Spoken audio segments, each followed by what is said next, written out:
अस्सलाम वालेकुम दोस्तों, शेख तौकीर एक बार फिर आपकी खिदमत में एक नई वीडियो के साथ हाज़िर है। आजकल इंटरमीडिएट लेवल पे जो है वो कॉलेजेस में दाखिले हो रहे हैं। एफएससी, आईकॉम, एफए, मुख्तलिफ़ कॉलेजेस के अंदर दाखिलों का प्रोसेस जो है वो चल रहा है। कुछ में कंप्लीट हो चुका है, कुछ में तकरीबन जो है वो कंप्लीशन पे आ गया है। अमूमन जो मैं रुझान देख रहा हूँ इस वक्त, वो बच्चे जो मैट्रिक करके निकलते हैं ख़ास तौर पे, उनमें मैंने एक चीज़ देखी है कि बहुत ज़्यादा लैक ऑफ कॉन्फिडेंस है। और वो एक ख़ास सराउंडिंग के अंदर जो है वो तो बहुत ज़्यादा चीते की तरह होते हैं, बहुत ज़्यादा हंसते हैं, खिलखिलाते हैं, बहुत उनकी आवाज़ निकलती है, जवाब देते हैं। लेकिन उस सराउंडिंग से बाहर जैसे ही आते हैं तो उनका कॉन्फिडेंस लेवल एकदम श्रिंक कर जाता है। उनकी आवाज़ तकरीबन बंद हो जाती है और उन्हें कोई जवाब नहीं सूझता और उनसे गलतियां होने लगती हैं। तो मुझसे बाद लोगों ने पूछा कि भाई इसकी क्या वजूहात हैं। तो ये साइकोलॉजिकल प्रॉब्लम है और इसके अंदर जो है वो बहुत से लोग ज़िम्मेदार हैं। उसमें सबसे पहले ज़िम्मेदार जो हैं वो पेरेंट्स हैं। जो पेरेंट्स हैं वो जानबूझ के ऐसा नहीं करते, लेकिन अनजाने में वो कुछ ऐसे जुमले बोल जाते हैं जिससे बच्चा जो है वो हर्ट होता है, उसका कॉन्फिडेंस लेवल जो है वो कम होता है।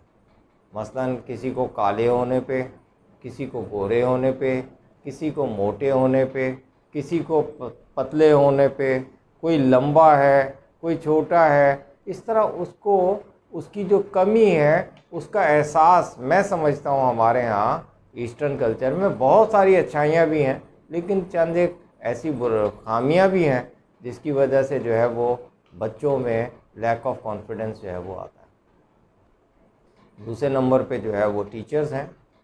अमूमन हमारे यहाँ टीचर्स में अभी भी ऐसा होता है कि अगर किसी भी वजह से टीचर जो हैं वो बच्चों से नाराज़ होते हैं तो वो बजाय इसके कि उस नाराज़गी को छुपाएं, बल्कि बच्चों से तो क्या नाराज़ होना, बच्चे तो आपकी औलाद की तरह होते हैं, लेकिन वो क्या करते हैं कि वो आपकी वीकनेस जो है वो शो करते हैं और आपको थ्रेट करते हैं। और फिर उसके अलावा जो है वो हमारा जो अहले मोहल्ला, दोस्त, अहबाब, अजीज, रिश्तेदार, एक शख्स मोटा हो गया है तो उसको अरे भाई कौन सी चक्की का आटा खा रहे हो, इस तरह बोला जाता है। वो बेचारा पहले ही अपने मोटापे से परेशान होता है और जब वो इस तरह के जुमले सुनता है तो वो और ज़्यादा कुड़ने लग जाता है, उसका कॉन्फिडेंस लेवल कम हो जाता है। अगर कोई शख्स जो है वो बहुत ही ज़्यादा स्लिम है तो उसको अबे भाई क्या हो गया, खाने को कुछ नहीं मिलता, इस तरह के जुमले सुनने पड़ते हैं। किसी को काले होने पे, किसी को लंबे होने पे, किसी को छोटे होने पे जुमले जो है वो सुनने पड़ते हैं। और उसके अलावा जो मैं समझता हूँ कि हमारे यहाँ जो आम तौर पे स्कूल्स में जैसे पहले मुख्तलिफ़ एक्स्ट्रा करिकुलर एक्टिविटीज़ हुआ करती थी और उन एक्स्ट्रा करिकुलर एक्टिविटीज़ में नातों के प्रोग्राम हैं, तकरीरी मुकाबले हैं, डांस कंपटीशन है, सिंगिंग के प्रोग्राम होते थे, क्विज़ होते थे और टैबलोज़ होते थे, ड्रामा होते थे, ये और इसी तरह जो है वो मुख्तलिफ़ टीम्स होती थी जिसमें क्रिकेट की टीम है, वॉलीबॉल की टीम है, हॉकी की टीम है। उसके अलावा जो है वो मुख्तलिफ़ जो एथलेटिक्स वगैरह के कंपटीशन हुआ करते थे। तो ये एक्स्ट्रा करिकुलर एक्टिविटीज़ जो है ये बच्चों में कॉन्फिडेंस बिल्ड करती थी। और अनफॉर्चुनेटली अब स्कूल्स के दरमियान ऐसे मुकाबले जो हैं वो हमें नज़र नहीं आते। जो बहुत बड़े स्कूल्स हैं जहाँ पे बहुत ज़्यादा फ़ीस हैं वहाँ पे तो इस तरह का फिर भी थोड़ा सा माहौल मिलता है, वरना जो है वो पहले जिस तरह आम स्कूलों में स्काउट्स हुआ करते थे और इस तरह के प्रोग्राम जो हैं वो अब हमें नज़र नहीं आते। और ये भी एक बहुत बड़ी वजह है बच्चों में लैक ऑफ कॉन्फिडेंस की। तो अब सवाल ये पैदा होता है कि अब इन बच्चों में कॉन्फिडेंस लाया कैसे जाए।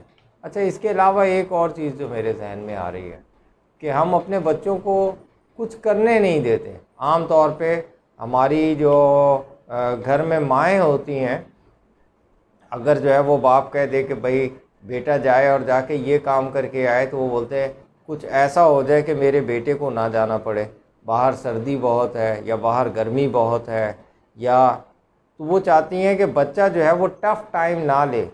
जब बच्चा टफ़ टाइम नहीं लेता तो फिर एज के लिहाज से उसके अंदर जो स्किल्स आनी चाहिए वो स्किल्स उसमें डेवलप नहीं होती। ये भी बहुत बड़ी वजह होती है लैक ऑफ कॉन्फिडेंस की। तो अब इसके लिए मुख्तलिफ़ इदारे हैं जहाँ पे आप अपना कॉन्फिडेंस लेवल जो है वो पर्सनल ग्रूमिंग की क्लासेस होती हैं और वहाँ पे जो है वो स्टूडेंट्स को ऐसी वर्कशॉप्स दी जाती है और इस तरह उनको जो है वो एजुकेट किया जाता है जिसमें बच्चे जो हैं वो अपना कॉन्फिडेंस लेवल जो है वो बिल्ड कर सकते हैं। तो आखिर में आप तमाम लोगों से रिक्वेस्ट करता हूँ कि प्लीज़ कभी भी किसी को भी हर्ट ना करें और किसी का भी कॉन्फिडेंस लेवल जो है उसको लूज़ ना करें। आप इस चीज़ का सबब ना बने कि आपकी वजह से किसी का कॉन्फिडेंस लेवल जो है वो लूज़ हो। अगर आपको मेरी ये वीडियो पसंद आई हो तो आप मेरे चैनल को लाइक करें, सब्सक्राइब करें और अपने कमेंट्स जो हैं वो मुझे ज़रूर भेजें। और मैं आपसे गुजारिश करूँगा कि अपनी कीमती राय से मुझे जो है वो ज़रूर आगाह कीजिए। शुक्रिया।